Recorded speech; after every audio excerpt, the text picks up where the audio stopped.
C'est bon?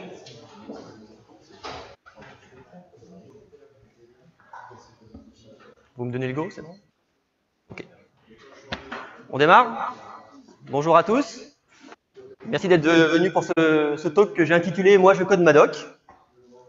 Alors, je me présente. Je m'appelle Mehdi Rebier. Je suis architecte technique chez SQLi. Ça fait maintenant un peu plus de 10 ans que je travaille dans le monde Java, Java EE, que je fais joujou avec UML. Et depuis peu, je me mets à JavaScript comme beaucoup.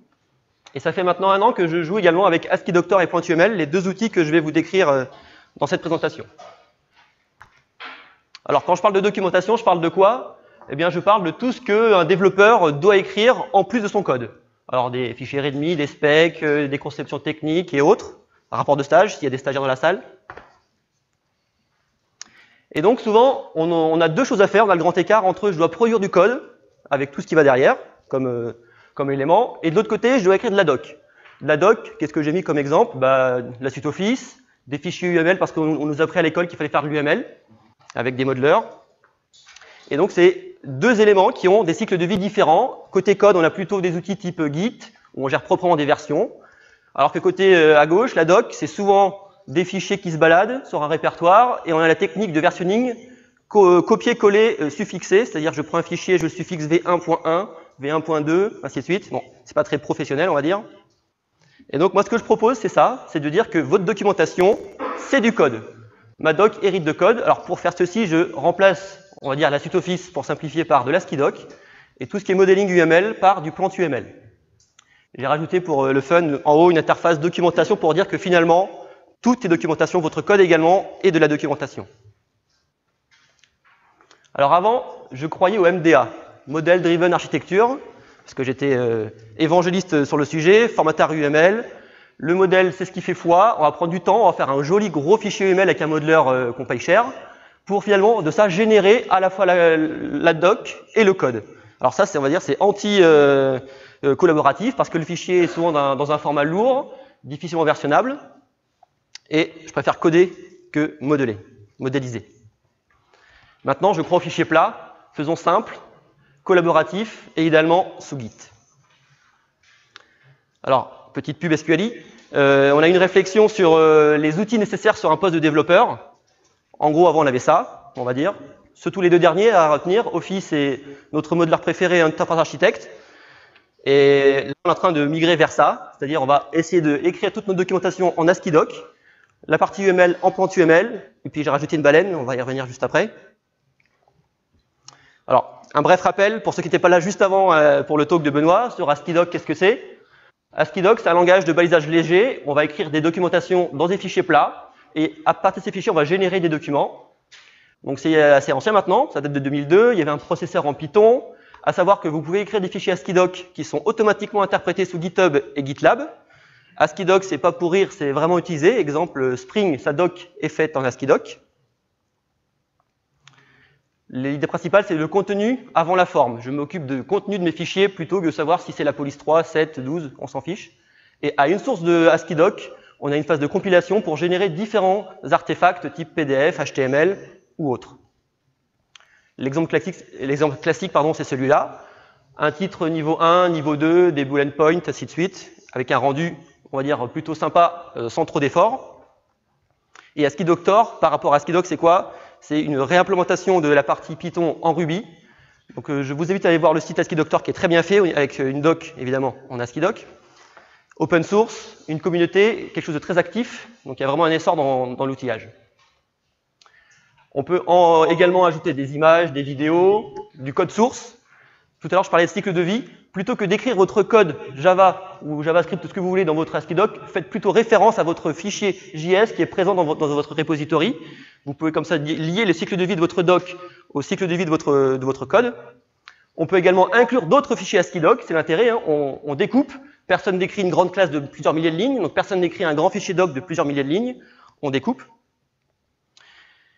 On parle de doc à compiler, donc voici la ligne pour compiler votre documentation. Il faut utiliser la gemme Ruby, vu que c'est un monde Ruby.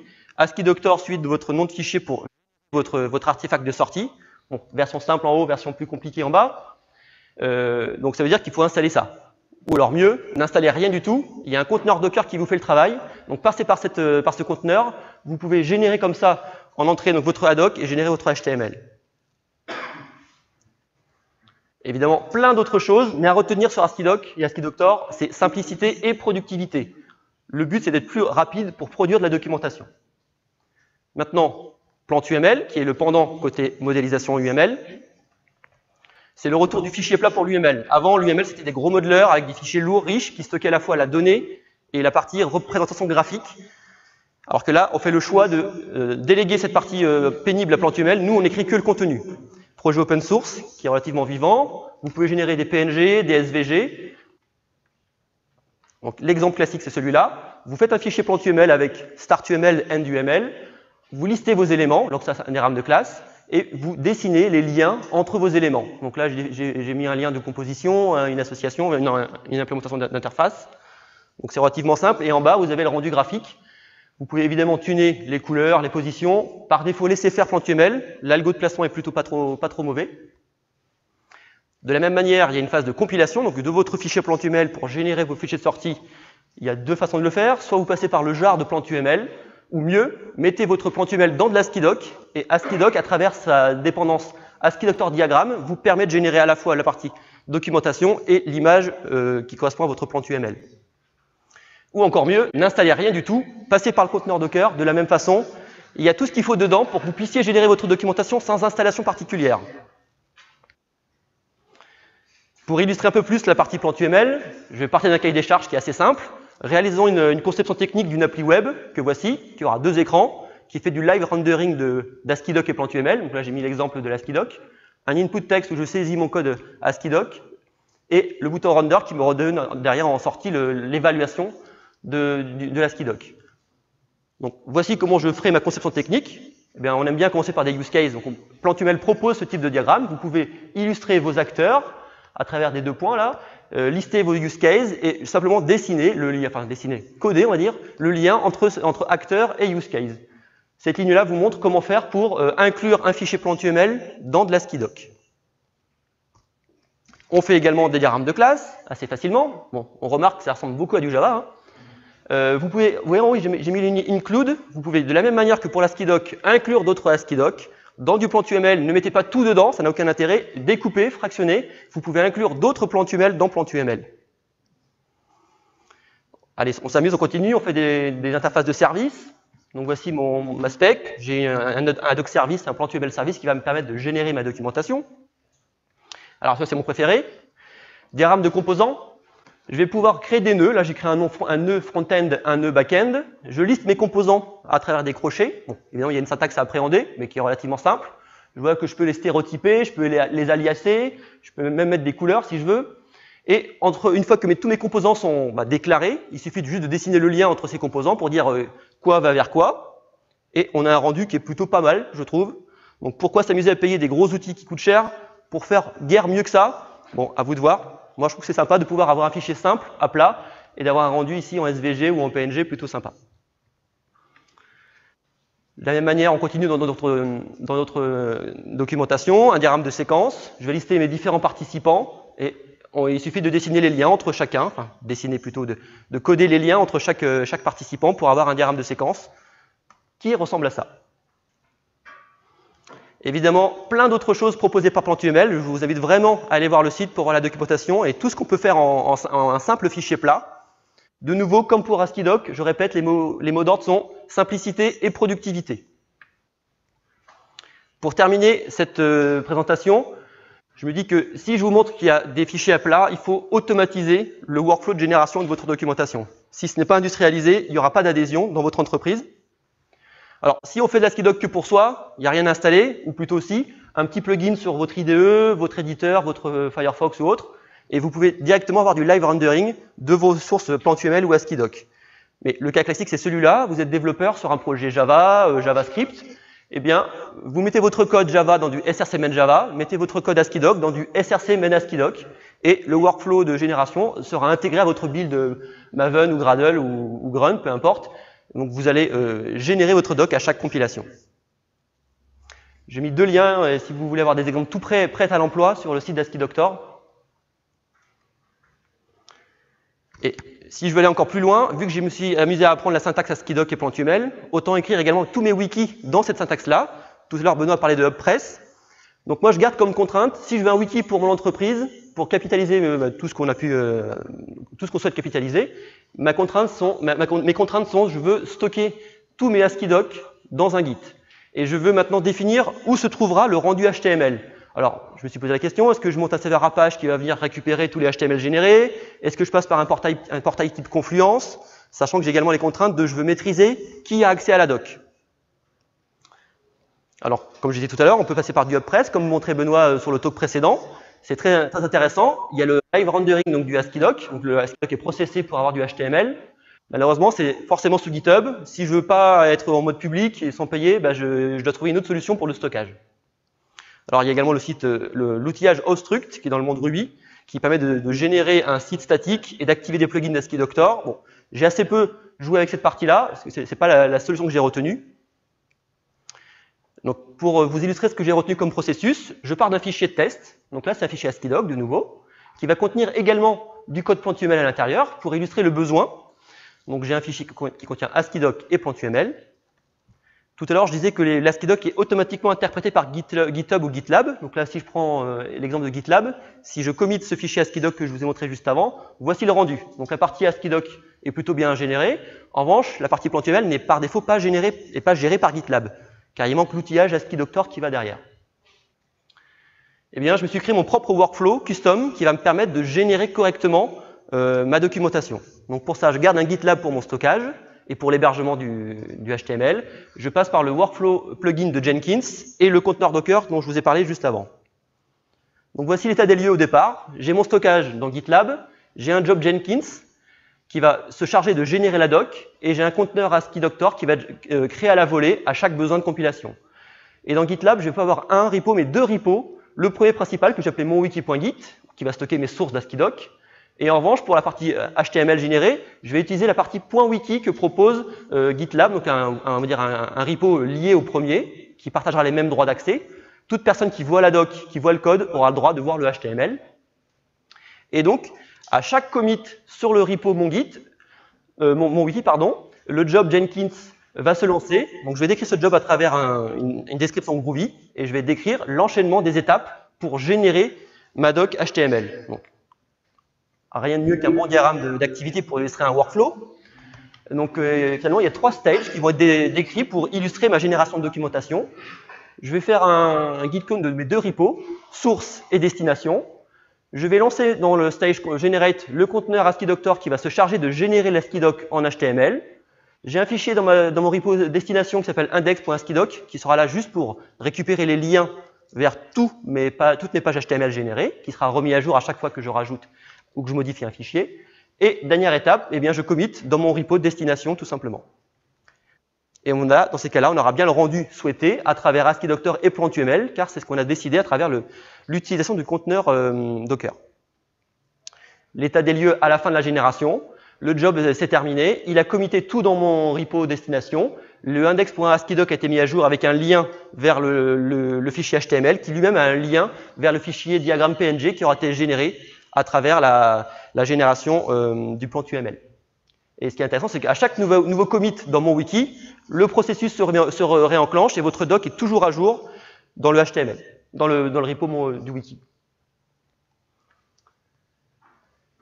Pour finir, j'ai parlé de doc, de PlantUML, de wiki. Et bien, même vos présentations, bye bye PowerPoint, vous pouvez faire tout en ASCII-doc. Pourquoi vous embêter à avoir un outil dédié pour ça?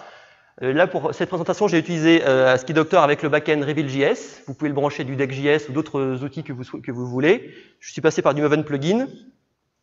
Donc, tous les schémas que je vous ai illustrés là ont été faits avec PlantUML. Chose intéressante, c'est l'ensemble de mes fichiers ad hoc et PlantUML qui m'ont servi à faire cette présentation ne font que 12 kg. Je ne suis pas sûr que si vous avez dû le faire avec d'autres outils, ça aurait été plus gros. Et pour info, j'ai tout mis sous GitHub. Vous pouvez retrouver toutes les sources de cette présentation, mais également l'appli que j'ai voulu concevoir avec ma conception. Donc, j'ai implémenté l'application de live rendering. Vous pouvez voir comment je l'ai documenté. Et je tiens à remercier 3 personnes pour cette présentation. D'abord, Benoît Priou, qui m'a convaincu d'utiliser ASCII-doc. Christian Chavez, qui est ici présent, qui m'a convaincu d'utiliser Docker. Rémi Goyard, qui ne doit pas être loin aussi, qui m'a convaincu de venir ici devant vous. Et maintenant, merci à vous d'avoir assisté à ce talk. Et s'il y a des questions, j'y répondrai avec grand plaisir. Merci.